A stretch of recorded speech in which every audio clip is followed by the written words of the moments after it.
Motoheads, it's time to overreact. All right, so 250 race one, the gate goes down and it gives us everything we want. We're talking about this hierarchy battle in the 250 class. Who is for real? Who's the guy? Who's gonna win this thing? Is it McAdoo or Vial or Deegan or maybe Hammaker? But we got what we wanted. We got a Dax Bennick hole shot, which was cool for the rookie to get up front. And then the players were right there. And you know what? Honestly, it just sat in one place for a while. Of course, Bennick goes down the sand. That was a bummer. But it just sat in one place and nothing was happening. And I'm thinking this is good for the story, but this isn't really good for figuring out what we want to figure out, which is who's in charge, who's daddy in the 250 class. But eventually, the whoops, they came into play. We're talking about Tom Vial figuring out the whoops. Is this going to play a role or not? I thought he looked awesome in the whoops, but he did go down in them, so it makes the whoop story relevant. Cameron McAdoo goes on to win the race, which is huge for him to get the night started. Hayden Deegan, I think, is a pretty solid ride. He heard a lot of noise. You heard on the broadcast, he talked about the sit down with the family and talking about how they're going to approach the future, and that's what should have happened. I mean, that's exactly what should have happened, and we'll see how he acts in moments of stress and peril in the future, but it was a cool report. Glad to hear that, and yeah, good job, Cameron McAdoo.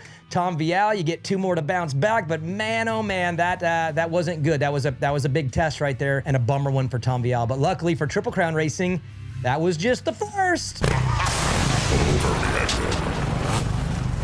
All right, so in the 450 class, they're all lined up for race number 1, and I gotta be honest, my eyes were on Jet Lawrence. It's a Triple Crown format. He doesn't have these figured out yet. He's so goofy in these for some reason, it makes no sense. So of course, my eyes are on him, and of course, the track is also really sticky, and I'm thinking there's gonna be a lot of mistakes, and I wanna see how he gets through the first lap, because when he gets out front, he's pretty ridiculous, and when he comes through the pack, he usually has some issues. Gate goes down, my eyes are on him, and I'm thinking, oh boy, you can get them starts when it's a 20+1, but in Triple Crown, you can't get it. And then he goes through the first turn like an absolute magician, like he did in Birmingham. This is now 2 races in a row where he made a move in the first corner that really changed the outcome of his entire race.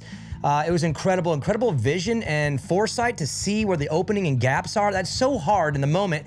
And he was able to get right in there and stick through, make a little pass, boom, and he's into second. I mean, I don't know, guys. If you're gonna stop him, at least when he gives you a bad start, like close the door, like all of you collectively, like sign a petition, work together, shut the door. But no, he gets right through to second. Ken Roczen then is leading, and this is good. Kenny sprints. He's good at Indy. I'm thinking we maybe have a shot here. No, we don't. And I gotta say, it was a full mistake by Ken Roczen that caused this pass. You know, he kind of shoots from left to right. He looks over. He knows he's not in the main line. In sand, you can't just make a tight cut and shoot back. You're kind of stuck in your lane. And he's on the outside one. The inside shoots right into his line, and that was it. So no fight back there. And from there, you're just hoping that some lappers get in the way and screw him up instead of Cooper Webb, but or screw Jet Lawrence up, sorry.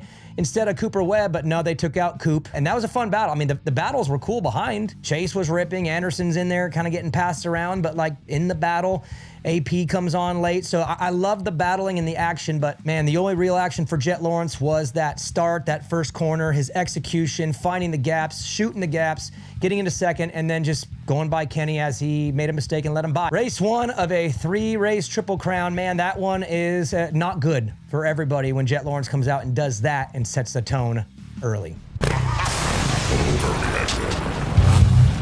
All right, 250 race 2, there's not a lot to talk about except for Hayden Deegan's on the competition. And you know what? If the noise and all that other stuff doesn't exist and we just focus on the riding, the kid is special. I mean, we saw that all last year. We saw that in this race. It was insane. He just checked out. It was not even a big deal. It seemed pretty easy. He was in his flow and it was great. But luckily, Triple Crown format gives you 3, so him and McAdoo would end up going 2-1, 1-2, go into the final race for a winner-take-all. That's why I like Triple Crowns when they work, but that's about it for 250 class. So 450s, the gate goes down, Jet Lawrence hole shots. I get up to go take a piss. I hear the crowd scream, and Jet gives Kenny another baby gift. I mean, come on, man. Chicago and now Indianapolis. But then Jet got him back and kind of pulled away, checked away. There was not much going on for a while. It looked like it was just a cruise off. But then the 450 class was battling all over the place. Plessinger was wild. Good move in the sand on Cooper Webb. Anderson, Sexton, they were all kind of in there just sparring back and forth. And to me, that was fun to watch. And it doesn't play into the story very well and what's going on up front, but racing entertainment. I enjoyed that. Then all of a sudden, you have Kenny coming back on Jet, and he's getting close. He's under a second, and unfortunately for Roczen, he just had the wrong lines at the wrong time. The whoops weren't working out. You saw Jet jumping over to the right, and then 3, whatever. Kenny tried that left line. It was kind of okay, but he was just searching for stuff that wasn't working. The sand line was terrible, so he got us all excited, but then Jet kind of pulled back away, and I'm thinking he must have made a mistake. That's how it got so close, but Kenny wasn't able to capitalize on it. So then you go into race 3 and you're thinking this thing is over because Jet's got a little bit of a gap. Now he can just kind of ride it in if he needs to, just kind of manage Kenny. But that's why we love dirt bike racing and Triple Crowns, because there's always a race 3 and we get another gate drop to see them all together and hope that something happens and fireworks explode.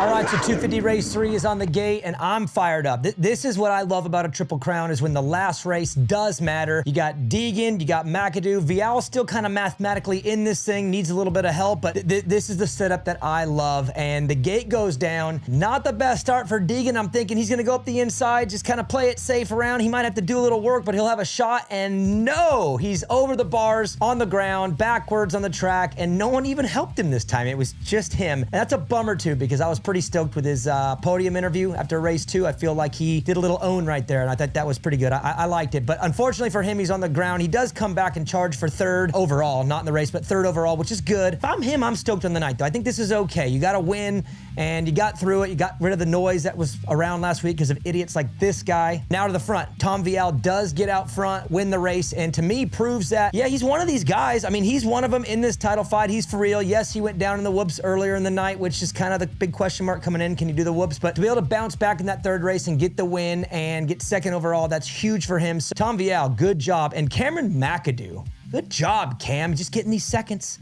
2, 2, 2, 1. And you know what? That one was kind of easy to see coming also. It's soft there. He's good in that kind of stuff. He battled Jet there a couple of years ago in a really tight fight too. So to be successful there is not a surprise. But this guy, you know, he comes into the season, he's not really in shape and dialed in, and he's kind of racing himself back into shape. But to go 2, 2, 2, 1, Cameron's for real. So I think these are the 3 for sure in the title fight. Hammaker was off tonight all over the place. He crashed a couple times. Pierce Brown was hot and cold a little bit. But these are the 3 moving forward. It's Vial, it's McAdoo, it's Deegan. I love that battle for all different reasons. The Triple Crown did deliver. It did deliver in race 3. I love that. And now on to 450. Dang, the racecraft and the race management from Jet Lawrence in race 3 of the 450s was pretty insane. I'll get to that in a second. I do want to start with Roczen. Man, he shot out of the gate, got the whole shot. He's checking out. I'm thinking he's going to win that one. Not necessarily because he was just so fast in it, but because I thought Jet was going to settle in for 2nd, because the math, actually, good math, Jet. The good math for you was you could have won it by getting 2nd, but Chase Sexton turned it up and made Jet Lawrence have to get on the gas and step it back up. And I want you guys to understand, when you are riding at a level that is consistent, you can do it every lap, and you're just going solid, and then you have to find that extra gear and just find a burst, that's hard to do, and Jet Lawrence did it perfectly. One of the raddest exchanges of the night was the battle with Roczen and Lawrence. I'm screaming upstairs. My wife and my son are downstairs screaming. It was a crazy little exchange, but Jet did go on to make the pass and then pull away 3.5 seconds and grab the win. And that's a Triple Crown sweep. That is 3 wins in a row. We're throwing everything we can at him. Kenny's throwing everything he can at him. Chase is warming up. Cooper's been sitting in the shadows, but it's not working. And I'm going to overreact. I'm just going to say it. No one's at his level.